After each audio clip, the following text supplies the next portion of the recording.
Everyone, welcome to skills with Amit. और आज हम डिस्कस करने वाले हैं एसईओ का एक बहुत इम्पोर्टेंट टॉपिक जिसमें हम ऑन पेज एसईओ डिस्कस कर रहे थे। और लास्ट लेक्चर में हमने टाइटल और डिस्क्रिप्शन के बारे में डिस्कस किया था। टाइटल और डिस्क्रिप्शन को हम किस तरीके से एडिट करते हैं और हर पेज का किस तरीके से टाइटल और डिस्क्रिप्शन लिखना है, उसकी बेस्ट प्रैक्टिसेस क्या है। लास्ट लेक्चर में हमने इसके बारे में डिस्कस किया था। अब इस लेक्चर में हम ऑन पेज एलिमेंट के जो और इम्पोर्टेंट अदर एलिमेंट्स हैं, जो कि एचटीएमएल टैग्स हैं, उनको हम डिस्कस करने वाले हैं। ठीक है? तो ये जो भी जितने भी एलिमेंट्स हैं, ये कीवर्ड हम लोग ने पढ़ चुके हैं। चार ऑन पेज एलिमेंट के मेनली 4 चीज़ें होती हैं, मतलब एसईओ की मेन 4 पिलर्स होते हैं, जिनमें पहला कंटेंट होता है, दूसरा एचटीएमएल टैग होता है, चौथा इंटरनल लिंक्स होती हैं और पाँचवाँ स्कीमा मार्कअप होता है। ठीक है, तो हम एचटीएमएल टैग्स के बारे में सेकंड वाले के बारे में डिस्कस कर रहे हैं। तो आज हम तीसरे एलिमेंट एच1 टैग के बारे में डिस्कस कर रहे हैं कि एच1 टैग होते क्या हैं। तो it is also known as the header tag.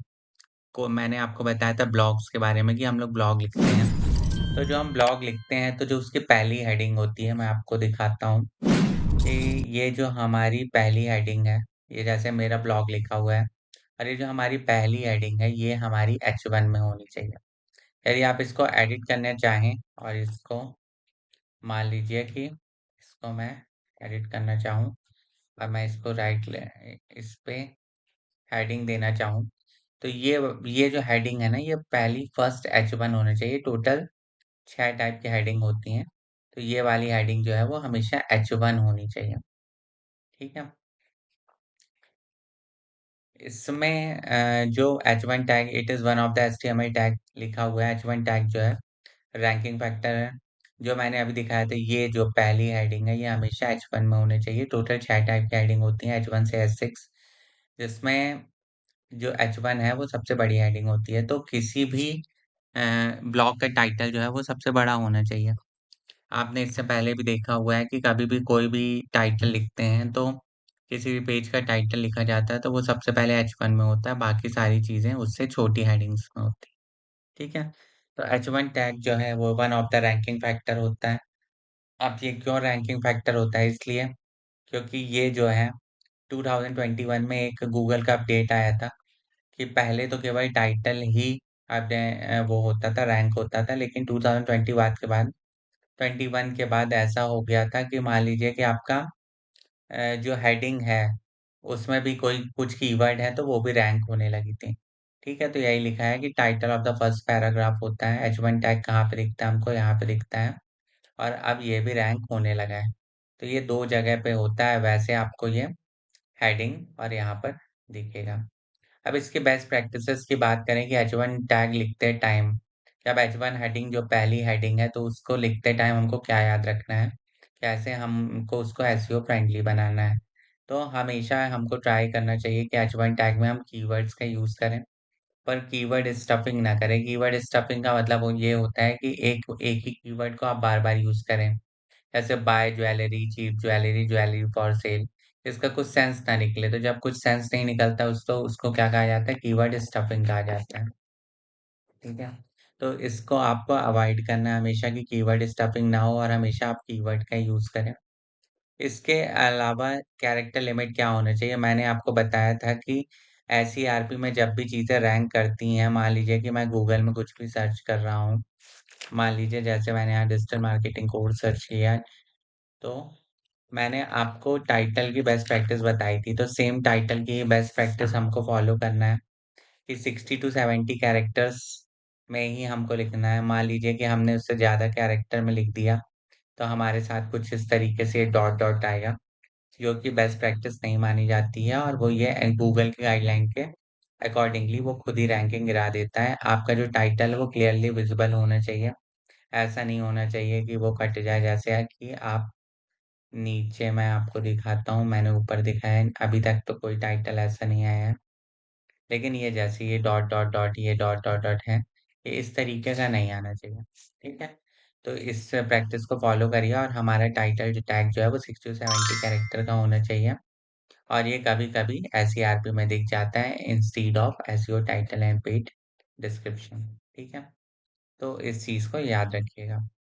इसके अलावा हम जो नेक्स्ट जो one of the ranking factor है ऑल्ट टेक्स्ट, ये बहुत ज़्यादा यूज़फुल है, ठीक है? ऑल्ट टेक्स्ट जो है वो बहुत ज़्यादा यूज़फुल है। ये होता क्या है, तो ऑल्ट टेक्स्ट जो होता है वो अल्टरनेटिव टेक्स्ट का फुल फॉर्म होता है।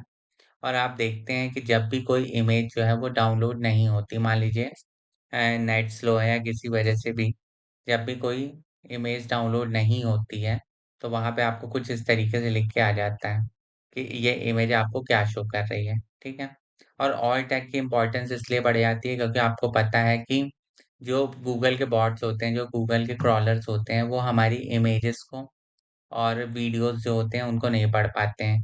तो पढ़ते क्या हैं, वो हमारे जो हम कंटेंट लिखते हैं, जो उसका हमने उसको डिस्क्राइब करने के लिए जो हम टेक्स्ट लिख रहे हैं, उसके बेसिस पे ही हमारी इमेजेस रैंक होती हैं और हमारे वीडियोज़ रैंक होते हैं, ठीक है? तो अल्टरनेटिव टेक्स्ट इसीलिए इसका नाम है क्योंकि ये इमेज को डिफाइन करता है, इसीलिए इसको अल्टरनेटिव टेक्स्ट कहा जाता है। Bot crawl the alt text of image, वही लिखा हुआ है, it is one of the ranking factor। Alt text of the image on your website is visible। जो alt text होता है वो कहाँ-कहाँ दिखता है? तो ये वेब पेज पे दिखता है जब इमेज प्रॉपर्ली लोड नहीं होती है, और जब लोड होती है तब ये हमको नहीं दिखता है।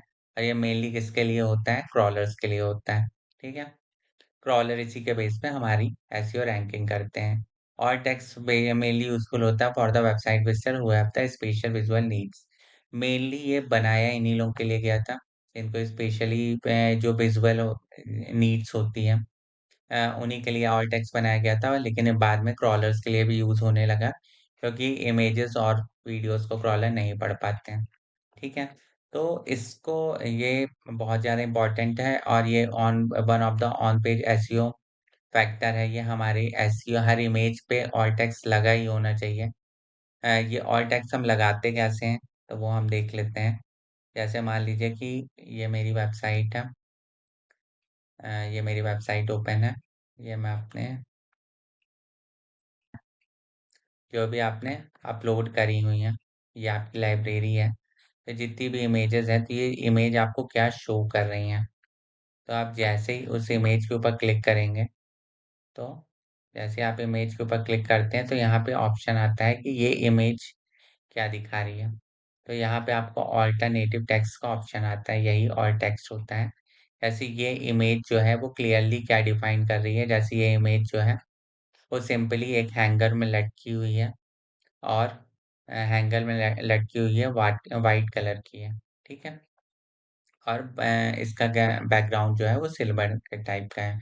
तो आप ये पूरा लिखेंगे जो इस इमेज को डिफाइन कर रहा है। इसका मैं एक एग्जांपल दे देता हूँ आपको। ये मान लीजिए कि ये आपको एक इमेज दिख रही होगी। इसमें ऑल टेक्स्ट, ये इट इज़ रिकमेंडेड। पहली बात तो आपका जो ऑल टेक्स्ट है उसकी वर्ड्स कितने होने चाहिए? 16 वर्ड्स तक होने चाहिए, ठीक है? जिससे आप क्लियरली डिफाइन कर पाएँ।